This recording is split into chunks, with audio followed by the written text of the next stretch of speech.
तो चलिए फिर बच्चों क्लास को स्टार्ट करते हैं। और आज का वीडियो आप लोगों के लिए बहुत ज़्यादा खास होने वाला है, क्योंकि आज के इस वीडियो में हम आपको इंग्लिश पढ़ना सिखाने वाले हैं कि आप अंग्रेजी को कैसे पढ़ सकते हो।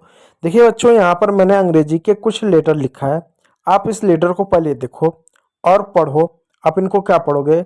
आप इसको जी पढ़ोगे, इसको वाई पढ़ोगे, इसको एल पढ़ोगे, इसको के और इसको आई और इसे एम। तो क्या है, इनको पढ़कर इनका कुछ मतलब समझ में आया कि इनका क्या मतलब है? या चलो हम इसका साउंड पढ़ते हैं। जैसे इसका साउंड होता है ग, इसका साउंड य, इसका ल। तो ग य ल कुछ समझ में आया? कुछ नहीं समझ में आ रहा है। लेकिन प्यारे बच्चों, अगर मैं एक शब्द लिख दूं CAT, तो इसको क्या कर पढ़ते हो? कैट पढ़ते हो। DOG इसको डॉग पढ़ते हो। और MANE इसको आप मैन पढ़ते हो। लेकिन अगर इसी को कैट को मैं कैट ना पढ़ते हुए मैं काट पढ़ूं, तो सुनने में आपको अजीब लग रहा है कि नहीं लग रहा है? अगर डॉग को मैं डॉग पढ़ने की जगह डैग पढ़ूं, तो ये भी सुनने में अजीब लग रहा है और गलत तो बिल्कुल ही है। तो मतलब गलत भी है और सुनने में अजीब लग रहा है। तो इन दोनों चीज़ों से आपको क्या देखने और सीखने को मिल रहा है, आप ये बताओ। इससे ये मिल रहा है कि बच्चों, बिना किसी मात्रा का आप शब्द नहीं बना सकते। और मान लो बिना मात्रा का आपने कोई शब्द बना लिया, अगर उस मात्रा का सही ढंग से आप प्रयोग नहीं करोगे, तो शब्द बनने के बावजूद उसका अर्थ वही नहीं निकलेगा, कुछ और अर्थ हो जाएगा।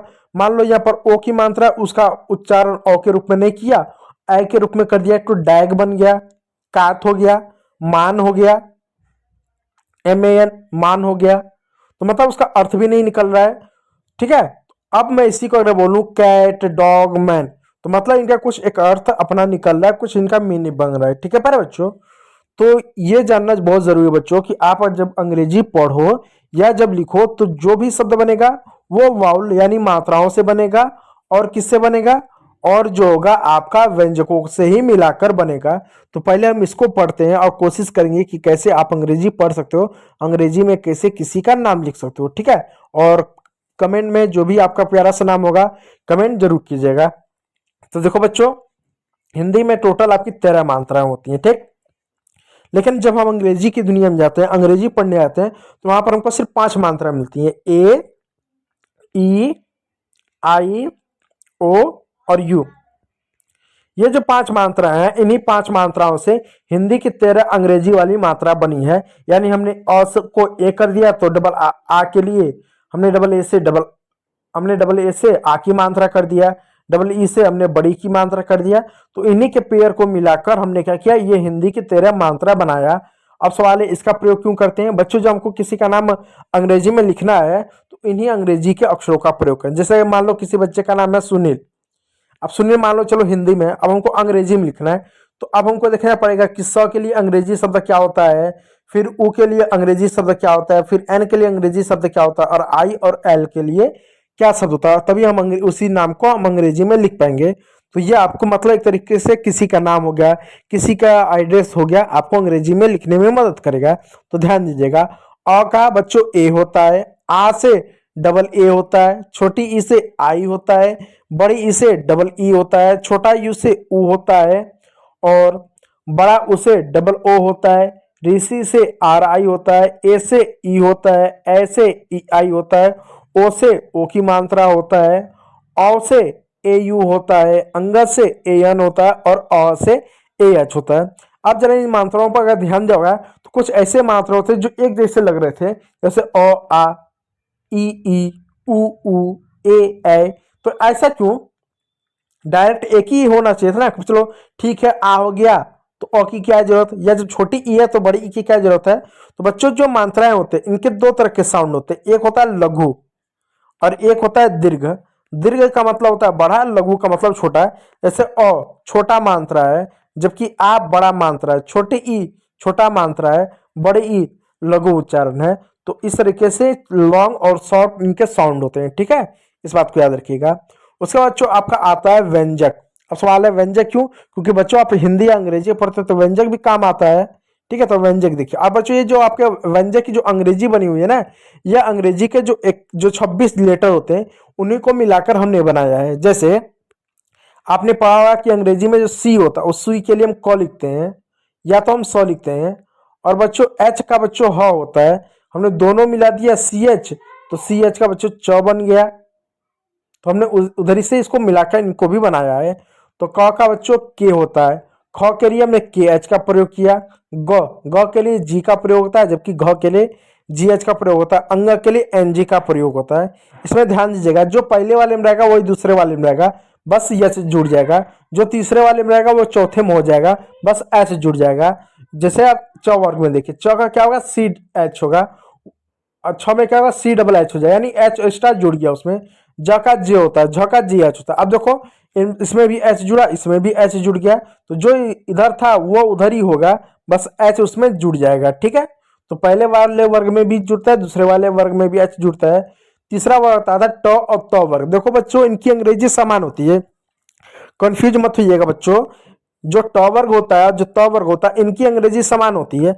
मतलब यह है कि जो टी होता है तो टी का ट भी होता है, तो टी से आपका त भी होता है, तो तो टी से त भी होगा, टी से त भी होता है।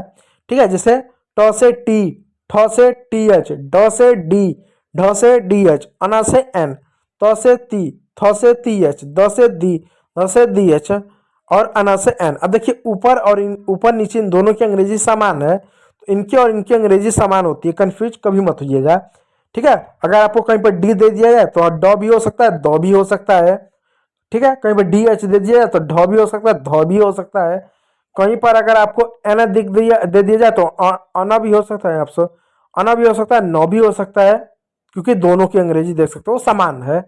ठीक, चलो, प का बच्चों पी होगा, फ का पी एच होगा, ब का बी होगा, भ का बी एच होता है, एम का म होता है, य का य होता है, आर का र होता है, एल का ल होता है, वी का व होता है, एस एच का श होता है, और श का एस एच होता है, स का एस होता है, एच का ह होता है, छ का के एस एच होता है, त्र का टी आर होता है, य का जी वाई होता है, और इस तरह से आपका होता है। ठीक है, त्र का टी आर और ग का जी वाई होता है। ठीक, चलो, एक चीज इसमें आपको कंफ्यूजन हुआ होगा, मैं उसको बता दूं। देखो बच्चों, यह है श और यह है स।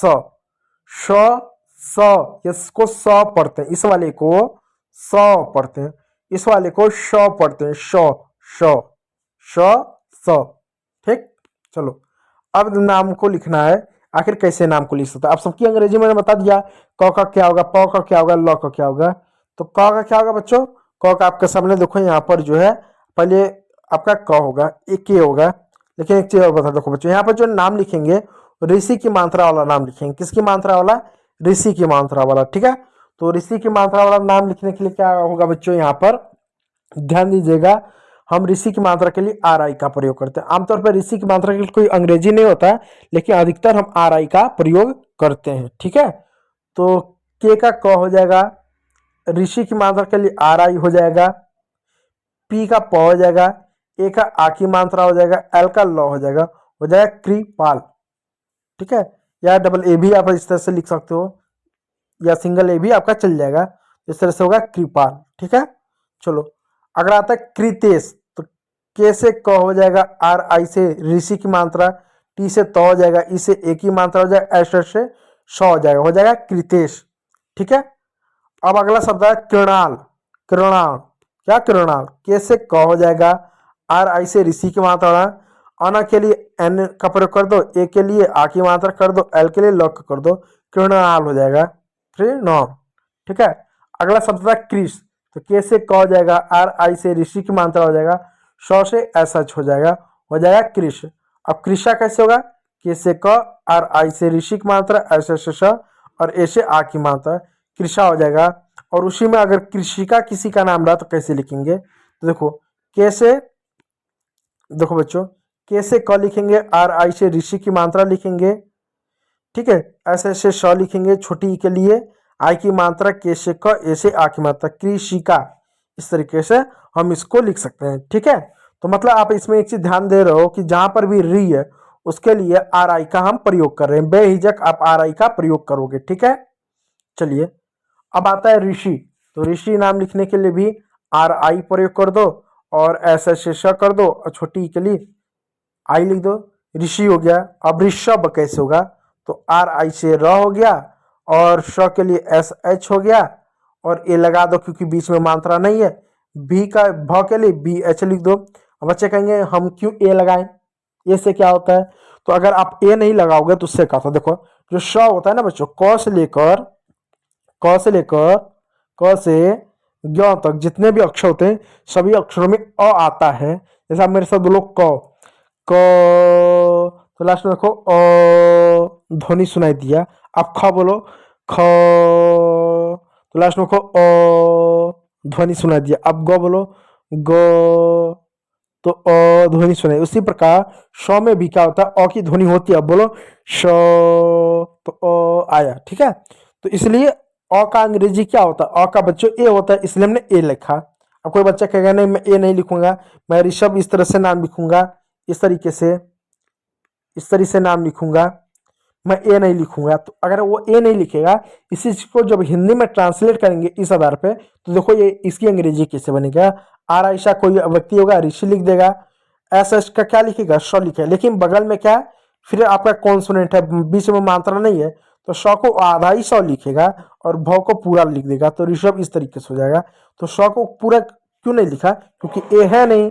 मैंने कहा ना सब में अ होता है, जब बीच में मात्रा नहीं होता ना दो में, तो उसमें हम मानते कि वहां पर अ होता है, तो अ के लिए हम ए लगाते हैं। जब यहाँ पे ए लगेगा तो इस 100 को भी पूरा माना जाएगा। ए हटा दोगे तो 100 को हम आधा मानेंगे। इनके बीच में मात्रा नहीं ना, श और भ में मात्रा नहीं है, लेकिन इनके बीच में अ है, तो ए लिखना पड़ेगा अंग्रेजी करते समय। ऐसे आपको ए लिखना पड़ेगा। अगर ए नहीं लिखोगे तो इस 100 को आधा माना जाएगा, इस बात को याद रखिएगा। अगला नाम आता है तृप्ति। कैसे लिखेंगे? टी का त हो गया, ऋषि के लिए आर आई हो गया। ठीक है, पी का अब देखो प हो गया, और ठीक है प हो गया। अब ए नहीं लिखेंगे क्योंकि आधा प, टी का तो और आई लिख देंगे, हो जाएगा तृप्ति। ठीक, अब देखो कृतिका कैसे लिखेंगे? के से क हो जाएगा, आर आई से ऋषि की मात्रा हो जाएगा, टी से त हो जाएगा, आई से छोटी की मात्रा, के से का हो जाएगा, कृतिका हो जाएगा। मृणाल कैसे होगा? एम से म हो जाएगा, आर आई से ऋषि की मात्रा हो जाएगा, एन ए से ना हो जाएगा, एल से ल हो जाएगा मृणाल। मिग्रेद्र कैसे होगा? एम से म हो जाएगा, आर आई से ऋषि की मात्रा, जी से ग हो जाएगा, इससे एक ही मात्रा हो जाएगा। अब देखो एन से आधा न होगा, ठीक है, और डी से द होगा, आर से र हो जाएगा। ठीक है, इस तरह से आपका मिग्रेंद हो जाएगा। और बाकी यहाँ पर देखो ज्यादा नाम नहीं है, 1 2 3 4 5 6, सिर्फ 6 नाम है। वो सिर्फ आप लोगों के लिए इन नामों को लिखने की कोशिश कीजिएगा।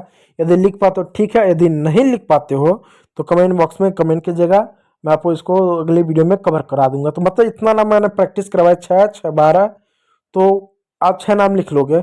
ना लिख पाओ तो बताना, फिर इसके लिए अगला वीडियो बना दूंगा। ठीक है, तो वीडियो को देखने के लिए बहुत बहुत धन्यवाद।